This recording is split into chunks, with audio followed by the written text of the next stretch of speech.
me today we have Susan Hulsey. Susan is owner and instructor of Susan CPR for You. She is also a full-time criminal data analyst at the Office of Special Investigations. Susan, welcome. Thank you. I'm glad to be here. We are so happy to have you here today. We have a lot of great information to go over. Yes, So we're just going to get right into the questions. Let's start by talking about your background with CPR training, specifically how you started out and your experience with the training over the years. In 2000, I was working part-time for a security company and they needed a CPR instructor.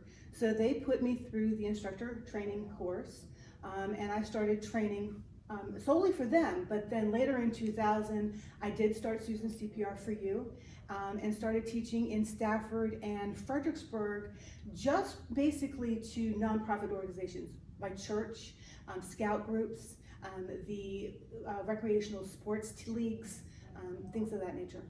Fantastic. Now, was there a specific event that piqued your interest about providing CPR instruction for individuals? When I was a brand new mom, my oldest daughter is now almost 30.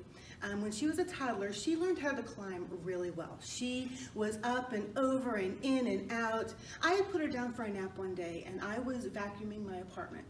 And I do not know what took me back into her bedroom, but when I went back into her bedroom, she was laying facing the doorway with her eyes open, completely motionless. Oh, wow. She had climbed up and over the side of her crib rail and had landed straight down her chest hard enough to put herself into cardiac arrest. Nice. I actually learned CPR on the telephone with a dispatcher. Wow. Wow. That had to be a terrifying experience. It was definitely life-changing, and having the EMTs very close by, they got there very quickly with the AED, they revived her, and the outcome was successful 100%. But it could have gone completely differently with my lack of knowledge. Well, that's amazing. That's a testament to the dispatchers out there, and of course your will as a mother to ensure that Yes. you are going to make sure that your baby survives. Okay, so let's fast forward 12 years and tell me, Susan, about how you discovered the foundation. My son Andy was in the same class with Gwyneth. They met in the first grade. My son was immediately enamored with Gwyneth. He wanted us to take pictures of her at school events, and she's the only young lady who's ever tongue-tied my son that I've known. And so we knew each other all through elementary school. My son and Gwyneth ended up going to different middle schools, and when that happened, we kind of lost touch. In 2012, when Gwyneth collapsed, I did get a call from a mutual friend letting us know so that we could immediately start praying for her. A couple of days later, I got a call from another friend asking what we could do. She knew I was a CPR instructor and wanted to know, could we set up benefit classes in honor of Gwyneth to teach her friends and fellow students and family members CPR. So we did that. We set up classes. We had packed houses for these benefit classes, and we did send the rewards from that down to the Ronald McDonald House where Joel and Jennifer were staying when Gwyneth was in the hospital. Okay, wow, that must have been such an overwhelming experience to have all of those people come out in support of Gwyneth and her family and actually take action. Yes. So you actually acted as an advisor of sorts for Joel and Jennifer when they were just beginning to do the research to have a law passed. Tell us about that. Right after Gwyneth passed, Joel and Jennifer, my husband and myself, sat down and we discussed the current law. I didn't realize at the time that schools did not require teachers and administrators and the healthcare people in the school to be CPR AED certified. Mm-hmm. That was something that came out of that discussion. And Joel and Jennifer just kind of wanted to know what the Good Samaritan law was, how that pertained to teachers and other people in schools. So it was basically just an information session on where to go next for the answers that they needed to start the proceedings for what would end up being Gwyneth's Law. So as we know, with Gwyneth's Gift Foundation, we are the active arm to Gwyneth's Law. We go out into the community and provide hands-only CPR training. And we know you, Susan, have given instruction on both CPR training for certification as well as the hands-only CPR training. So what is the difference between the two? So hands-only CPR is for people who have concerns about going mouth to mouth with an individual. It is doing the most important part of CPR, which is the compressions, making sure that the oxygenated blood that is currently in the individual is being pumped through the body to give better results for survival and for recovery. It's doing something before the AED arrives, Right. getting the AED immediately on the individual to have better outcomes. When you add the breath component, you're then putting fresh oxygenated blood in each time you do 30 compressions and 2 breaths. You're still doing the most important part, which is the hands portion of the compressions, but then you're also adding fresh breaths in. But there's lots of reasons people would choose hands only over CPR, especially with COVID. There could be concerns about viruses, there could be concerns about different things. There could also just be a training barrier. So hands only CPR is a wonderful alternative if you're not willing or trained to do cardiopulmonary resuscitation with breaths. I'm sure you get a ton of questions when you do your training. So have you been asked, I know we have, but would love a different perspective. When someone asks, will I hurt the person? What do you say to someone who says, I'm afraid I'm gonna hurt them, I'm afraid I'm gonna break a rib? This person is currently going to be deceased if we do not do what is necessary to get oxygen pumping through this body. You must make a 2-inch compression into an adult individual in order to get through the barriers and to get to the heart, compress the heart, and press oxygenated blood through the system. No injury matters at this moment.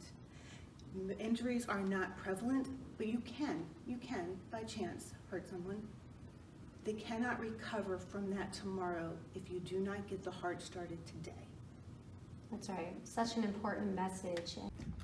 So Susan, from your perspective, what are the benefits Gwyneth's Gift Foundation's training provides? They get into the community. They can bring this training to everyone, students, adults, all kinds of people that might not have had the chance or the opportunity to learn these skills, and to take the fear out of going hands-on. There's a lot of people that have mental blocks when it comes to doing CPR, and having you all out in the communities, going to events that people might not even think about learning a skill, and then having the opportunity to, in a carefree environment, learn something that can change a life is big. Agreed, thank you. And the education piece is so important, right? Obviously, from the time you're young, you learn to call 911 in the event of an emergency. But if someone goes into cardiac arrest, time is of the essence. Every second, every minute counts. So part of that training, I'm sure when you provide your training, is that you want to teach people to move quickly. Yes. I want people to always remember 2-minute increments. 2 minutes without oxygenated blood to the brain causes damage that cannot be reversed. So I try to teach muscle memory of how to get that phone call made, because that phone call is the most important element. Getting that phone call made to 911, getting the dispatchers on the ready. Then getting back to the person and getting hands-on immediately and getting those compressions to move the already oxygenated blood through their body as quickly as possible to get oxygen to the brain and to the organs and to the extremities. And then as soon as that AED arrives, getting it turned on, listening to the prompts, getting the pads placed, and then letting the AED do its job. All of those in a timely fashion to make sure that you are still getting oxygenated breaths or compressions into that individual in a 2-minute fashion. That's right. And like you said, it's that the hands-on experience is key, because once you get your hands on the mannequins and you get experience using the trainer AEDs, then you could be a lot more comfortable in the event of an emergency. Yes.